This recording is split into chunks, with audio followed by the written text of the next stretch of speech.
বিয়ের সময় দেখেছেন আপনি শ্বশুরের সম্পত্তি, মেয়ের সৌন্দর্য, বা পালিয়ে করেছেন, অ্যাফেয়ার করে করেছেন, এখন বিয়ের পরে হাউমাউ করছেন। বিয়ের আগে তো দিনদারিতা দেখেন নাই। আল্লাহর নবী কখনো বলেননি 4টা গুণ দেখে বিয়ে করো, হাদিসের শব্দ এমন নয়। ওলামায়ে কেরামকে জিজ্ঞাসা করেন 4টা গুণ দেখে বিয়ে করো নয় শব্দটা, 4টা গুণ দেখে সাধারণত বিয়ে করা হয়।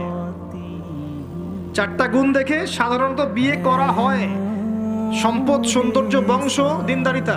তোমরা দিনদারিতাকে প্রাধান্য দাও, না হলে তোমাদের হাত ধুলোয় ধূসরিত হবে। এখন দেখা যায় দিনী ভাইরা দিনদার ক্যাটরিনা কাইফ খুঁজতেছে। দিনদার মেয়ে চাই কিন্তু সুন্দরী লাগবে আবার। কেন? একটু অসুন্দর হলে আপনার চলবে না?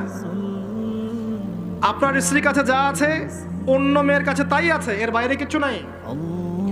আর 2 দিন পরে, 1 বছর, 2 বছর, 3 বছর পরে, 5 বছর পরে গিয়ে দেখবেন সব সমান হয়ে গেছে।